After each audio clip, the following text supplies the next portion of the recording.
되겠습니다. 오늘 본문의 내용은 바울이 3년 전에 에베소 지역에 가서 사람들에게 전도를 해서 교회를 세우고 자기 대신에 에베소 교회를 돌볼 장로님들을 세웠는데요. 이 에베소 장로님들 앞에서 이제 자신의 죽음을 앞두고 마지막 유언과도 같은 권면의 말씀을 지난주에 이어서 오늘 두 번째로 하고 있는 장면이 되겠습니다. 에베소 교회에 대한 배경 내용은 사도행전 18장 19절로 21절, 19장 8절에서 10절에 보면 나오고 있고요. 에베소는 현재 터키라는 나라의 서부 에게 연안에 위치한 고대 그리스 식민 도시 유적지입니다. 기독교 초기 역사를 알 수 있다는 점 때문에 2015년도에 유네스코 세계문화유산으로 등재된 지역이기도 합니다. 바울이 에베소 장로님들에게 어떤 말을 남겼는지 28절 말씀을 다 같이 한번 더 읽어볼까요? 시작. 여러분은 자기를 위하여 또는 온 양떼를 위하여 어떻게 하라? 삼가라. 누가요? 성령이 그들 가운데 여러분을 무엇으로 삼았어요? 감독자로 삼고 무엇을 하게 하였나요? 하나님이 자기 피로 사신 교회를 보살피게 하셨느니라. 아멘. 바울은 에베소 장로들에게 뭐라고 말하고 있다고요? 삼가라고 말했습니다. 여기에 나오는 삼가라라는 한글 표현은 헬라어에서는 지속, 반복의 뜻이 담겨 있습니다. 한 번 삼가고 끝내는 것이 아니라 계속해서 삼가라라는 의미가 되겠습니다. 삼가라는 말은 주의하고 경계하라는 뜻이기도 합니다. 합쳐서 얘기하면 바울은 에베소 장로님들에게 계속해서 주의하고 계속해서 경계하라고 말하고 있습니다. 바울은 에베소에서 교회를 개척하고 3년 정도 목회를 했던 적이 있었는데요. 그러나 바울은 내가 여러분을 감독자로 세웠다라고 말하지 않고 누가 그들 가운데 여러분을 감독자로 삼았다고 말하죠? 성령이 그들 가운데 장로님들을 감독자로 삼았다라고 말씀하고 있습니다. 사람이 장로님들을 세운 것 같지만 사람이 목회자를 세우고 사람이 장로님을 세우고 사람이 권사님들을 투표하고 세운 것 같지만 하나님이 뜻이 계셔서 세우신 줄로 믿음으로 받아들일 수 있기를 바랍니다. 이게 인정이 되지 않으면요, 교회가 질서가 없어지고 권위가 없어지게 되어져 있습니다. 계속해서 감독자라는 말은 관리자, 보호자라는 뜻인데요. 성령 하나님이 에베소 교회 교인들의 영혼을 관리하고 보호하기 위해서 장로님들을 세우셨다라고 말씀하고 있습니다. 28절 제일 끝에 보면 하나님이 무엇으로? 자기 피로 사신 교회를 보살피게 하셨느니라 라는 표현이 나오는데요. 자기 피로 사신 교회라는 것은 무슨 뜻일까요? 옆 사람을 바라보시면서 서로 이렇게 저를 따라서 얘기해 주시죠. 당신을 위해서 예수님이 십자가에서 피를 흘려서 대신 죽어주셨습니다. 당신은 예수님의 피로 사신 교회입니다. 당신은 10원짜리가 아니라 예수님짜리입니다. 당신은, 따라하세요. 당신은 가치 있는 존재입니다. 아멘. 예수님의 피값으로 우리는 가치 있고 소중한 존재가 되었다라는 사실입니다. 예수님께서 십자가에서 피값을 치르고 사신 교회인 성도들의 영혼을 관리하고 보호하기 위해서 성령 하나님께서 직접 에베소 교회의 장로님들을 세우셨다라는 의미입니다. 그러므로 계속해서 주의하고 계속해서 경계하라는 피 같은 영혼들을 향한 유언과도 같은 권면의 말씀을 사도 바울이 28절에서 하고 있는 겁니다. 그러면 왜 바울은 계속해서 주의하고 계속해서 뭘 그렇게 경계하라고 얘기하고 있는 걸까요? 그 내용이 29절과 30절 말씀에 나오는데 29절 30절 묶어서 다 같이 읽어볼까요? 시작. 내가 떠난 후에 사나운 무엇이? 이리가 여러분에게 들어와서 그 무엇을? 양떼를 아끼지 아니하며. 30절. 또한 여러분 중에서도 제자들을 끌어 자기를 따르게 하려고 어그러진 말을 하는 사람들이 일어날 줄을 내가 아노라. 아멘. 따라합니다. 외부의 적, 내부의 적.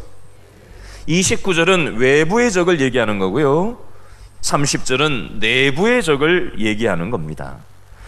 29절 외부의 적을 계속해서 주의하고 계속해서 경계하고, 또한 30절에 나오는 내부의 적을 계속해서 주의하고 계속해서 경계할 것을 말씀하는데, 그러면 29절에 나오는 외부의 적은 다른 말로 하면 따라합니다. 이단을 조심하라. 29절에 보면 사나운 이리가 양떼를 공격할지 모르니까 계속해서 주의하고 계속해서 경계하라고 말하고 있는데, 교회 역사를 보면 엄청나게 많은 이단들이 교회를 공격했던 역사들이 있습니다. 이단 때문에 기록된 성경이 총 9권인데요 고린도 후서, 갈라디아서, 데살로니가 후서, 히브리서, 베드로 후서, 요한일서, 요한이서, 요한삼서, 유다서가 교회 안에 들어온 이단 때문에 쓰여진 성경의 서신들이 되겠습니다. 예를 들어 보겠습니다. 지난주에 제가 아는 어떤 분과 전화통화를 하는데, 요즘 극성을 부리고 있는 신천지 이단에 본인의 가족이 빠진 거예요. 그래서 그 가정이 온통 쑥대밭이 되어서 지금 피눈물 나는 고통스러운 시간을 보내고 있다라는 얘기를 구구절절히 저한테 하는 것을 전화통화로 잠시 나누었습니다. 지난주 뉴스 기사에 이런 게 나왔습니다. 신도 폭행감금교회 2단으로 규정, 남태평양 피지섬에 신도 400명을 감금한 이유는, 이렇게 타이틀이 잡힌 뉴스 기사가 며칠 전에 실렸어요. 내용은 경기도 과천에 있는 은혜로 교회라는 교회의 담임 목사가 일부 신도를 남태평양 피지섬에 이주시킨 뒤에 폭행 감금한 혐의로 경찰에 붙들렸고, 그 내용은 2014년도부터 신도 400명을 남태평양의 피지섬으로 집단 이주시켜서 일부를 감금하고 교회 관계자들이 특정 신도를 집단 폭행하고 여권을 빼앗고 이곳이 낙원이니까 영생하자고 하면서 집단 농장을 만들어 놓고 이곳에서 해외 이주민 명목으로 한 3천만 원 이상을 받아서 그렇게 생활을 하고 있다라는 것이 이제 드러났습니다. 어제 어떤 분이 이 내용을 뉴스를 혹시 보셨냐고 저한테, 우리 교회 교인이 저한테 묻더라고요. 왜 그러세요? 제가 뉴스 봤는데 왜 그러세요? 그랬더니, 목사님 제가 아는 분도 거기에 지금 들어가 있다고. 우리 교인 얘기예요. 자기가 아는 분이 지금 거기 피지에 가 있는데 남편이 그 부인을 끌어내려고 피지까지 쫓아갔다는 거예요. 근데 붙들려가지고 두드려 맞고 감금된 상태로 있는 걸 어떻게 해가지고 겨우 극적으로 구출을 해내서 지금 그분이 암사동에 살고 있다는 얘기를 하면서 너무 안타까워하는 얘기를 제가 어제 잠시 나누었어요. 여러분, 외부의 적, 초대교회의 수많은 이단들이 영혼들을 빼내가는 이런 수많은 일들이 있었다라는 겁니다. 사실 한 몇 주 전에도 우리 교회 홈페이지에 신천지 이단이 우리 교회 홈페이지에 자기의 글을 2개를 올린 적이 있어서 내렸던 적이 있어요. 그리고 신천지가 또 우리 교회에 들어와서 편지를 놔두고 갔던 적도 있습니다. 그리고 이미 우리 교인 중에 어떤 분은 저쪽에 서안암 IC 근처에 있는 신천지 이단 교회를 다니는 분도 계십니다. 요즘 우리 교회 안 나오시죠? 계속해서 30절에 보면 내부의 적을 조심하라고 말씀하고 있습니다. 자, 30절 말씀을 다시 한번 가만히 보시면요, 또한 여러분 중에서도 제자들을 끌어 누구를 따르게 해야 되죠? 하나님을 따르게 해야 되는데 누구를 따르게 하고 있어요? 자기를 따르게 하려고 바른 진리의 말씀이 아닌 어떤 말을요? 어그러진 말, 잘못된 말을 하는 사람 한 명이 나타날 거다라고 얘기합니까? 사람들이 많이 나타날 거다라고 복수형을 쓰고 얘기하고 있습니다. 여러분 중이라는 것은 교회를 목양하는 이 장로님들 중에서도 한 명 이상의 사람들이 이런 비진리의 말을 하는 그런 행태를 보일 수 있음을 주의하라고 얘기하고 있습니다. 다 같이 저를 한 번 더 따라해 주시죠. 우리의 신앙생활을 방해하는 가장 큰 적은, 좀 길죠? 자, 짧게 할까요? 신앙생활을 방해하는 가장 큰 적은 외부에 있는 것이 아니라 우리 자신의 내부 안에 있습니다. 여러분, 우리의 자아가 죽지 않고 시퍼렇게 살아 있으면요, 이게 가장 무서운 내부의 적이 되는 거예요. 우리 신앙생활에 있어서 교회들이 어려움을 당하는 것도 외부의 적 때문이 아니라 내부의 적 때문이 더 원인이 큽니다. 사탄이 가라지를 심듯이 우리 내부, 우리 마음에 누룩을 퍼뜨리고요, 쓴 뿌리를 심어 놓으면 그것 때문에 예수님의 몸인 교회 공동체가 망가지는 것입니다. 외부의 적은 눈에 드러나기 때문에 대체로 방어할 수 있지만, 보이지 않는 내부의 적은 웬만큼 정신을 바짝 차리지 않으면 발견하기가 어렵고, 내가 내부의 적 역할을 하고 있는지를 내 스스로도, 교회 공동체 안에서도, 내 개인의 신앙의 영역 속에서도 내가 무슨 말을 하고 어떤 생각을 하고 어떻게 살아가고 있는지를 분별하지 못하는 경우가 적지 않다라는 겁니다. 성 어거스틴은 이런 표현을 했습니다. 내 마음속이 얼마나 복잡한지 차라리 내 머리카락을 세는 것이 더 쉽다라고 말했다라고 합니다. 여러분 자신의 머리카락을 한번 다 뜯어가지고 세보신 분 계신가요? 예? 머리를 이걸 어떻게 숫자를 이걸 이만한 걸 세겠어요? 그렇죠? 근데 내 마음속이 이 머리카락 숫자보다 더 복잡스럽다라는 거예요. 여러분, 내 자신을 가만히 돌아보고 우리 내면의 적들이 혹시 자리를 하고 또아리를 틀고 있지는 않는가 한번 살펴볼 수 있기를 바랍니다. 느헤미야가 예루살렘 성벽을 건축할 당시에도 외부의 적보다 내부의 적이 더 큰 위협의 요인이 되었습니다. 다윗의 일생에도 가장 큰 위기는 내부의 적, 바로 자기가 낳은 아들 압살롬이 반역을 일으킬 때였습니다. 많은 사람들이 자기와의 싸움에서 실패를 합니다. 우리 자신 안에 숨겨져 있는 눈에 보이지 않는 내부의 적이 우리의 인생을 망가뜨리는 겁니다. 내부의 적은 과거의 상처나 죄책감이나 열등감, 기타 등등의 문제로 인해서 끊임없이 오늘을 살아가는 우리를 공격하고 집어삼키려고 달려들고 있습니다. 그러면 우리 영혼을 파괴하는 외부의 적과 내부의 적을 그저 소극적으로 계속해서 조심하고 계속해서 경계만 하는 것이 최선일까요? 바울은 계속해서 어떻게 권면하고 있는지 31절과 2절 말씀을 묶어서 다 같이 읽어볼까요? 시작. 그러므로 여러분이 일깨어 내가 3년이나 밤낮 쉬지 않고 눈물로 각 사람을 훈계하던 것을 기억하라. 지금 내가 여러분을 주와 및 그 무엇에 은혜의 말씀에 부탁하노니 그 말씀이 여러분을 능히 든든히 세우사 거룩하게 하심을 입은 모든 자 가운데서 기업이 있게 하시리라. 아멘. 31절 말씀을 보면 바울은 3년 동안 밤낮 쉬지 않고 눈물로 에베소 교회를 목회했는데, 내가 그렇게 했던 것처럼 당신들도 에베소 교회를 그렇게 목회해 줄 것을 눈물로 부탁을 하고 있는 내용이 나오고요. 32절 말씀에 보면 이 에베소 교회 교인들한테, 장로들한테 또 하나 뭘 얘기하고 있어요? 내가 여러분을 주와 및 그 은혜의 말씀에 부탁하노니, 이것의 근거에서 보면 에베소 교회 교인들을 무엇에다가 부탁을 하고 있습니까? 에베소에 있는 권력자들한테 부탁을 하고 맡겼습니까? 무엇에 부탁했죠? 한마디로 얘기하면 하나님의 말씀에 부탁을 하고 있는 장면이 나오고 있습니다. 자, 이걸 가지고 한번 적용을 해서 이렇게 바꿔서 얘기해 볼까요? 여러분, 우리는 이 땅을 살아가면서 우리의 생각도 하루에도 수십 번, 수백 번 왔다 갔다 합니다. 그렇죠? 우리의 마음도 계속해서 하루에도 수없이 왔다 갔다 시소타기를 합니다. 이 세상 모든 것들이 다 왔다 갔다 하고 우리를 집어삼킬 듯이 달려들고, 그렇죠?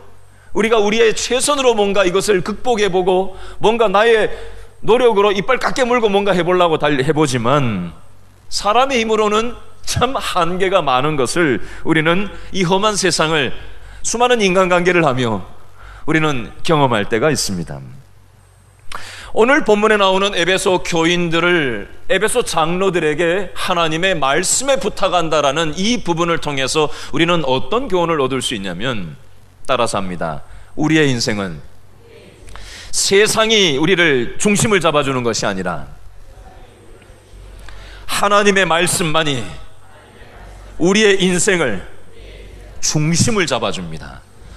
여러분, 에베소 교회는 원래 어떻게 시작된 교회냐면요, 은사로 시작된 교회였습니다. 은사.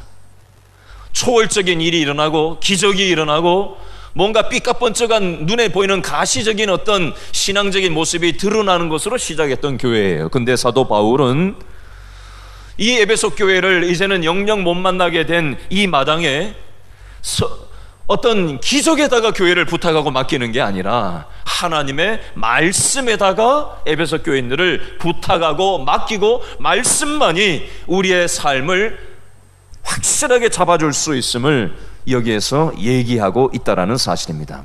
여러분, 혹시 우리의 생각이 요즘 중심을 잡고 있지 못한 분이 이 중에 계십니까?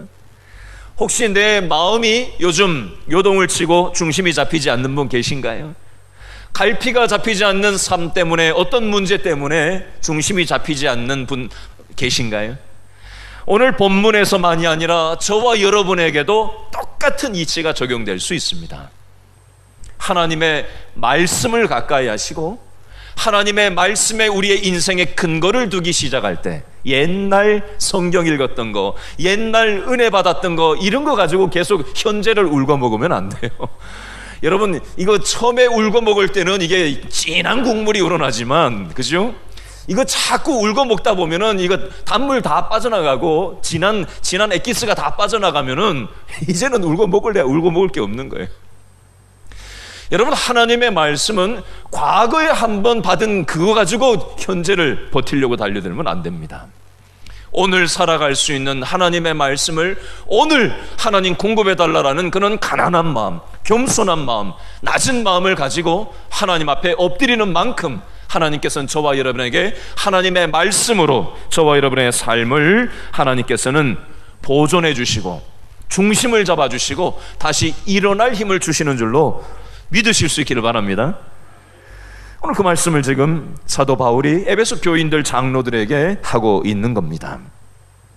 계속해서 33절로 35절 말씀을 묶어서 한번 읽어볼까요? 33절에서 5절까지 다 같이 시작.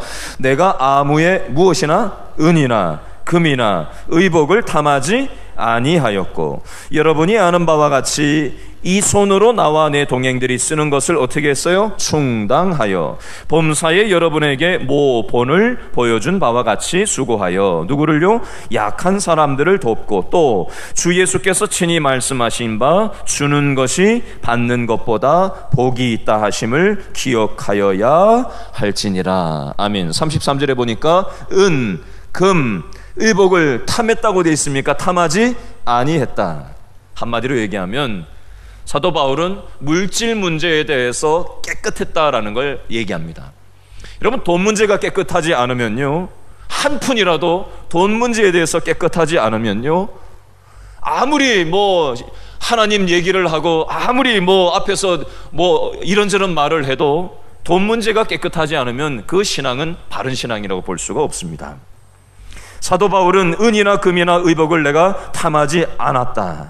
그리고 나 자신뿐만이 아니라 내 동행하는 사람들까지 쓸 것을 자급자족하면서, 심지어는 연약한 사람들을 도와가면서 3년 동안 내가 에베소에서 목회하지 않았느냐라고 하면서 너희들도 이렇게 이 마음을 가지고 돈 문제에 대해서 깨끗하게 하고 또 내 욕망을 위해서 살지 말고 하나님께서 기뻐하시는 그 뜻을 위해서 살아갈 것을 얘기하고 있습니다. 여러분, 이것은 목회자들, 장로님들한테만 해당하는 얘기가 아니라 따라합니다.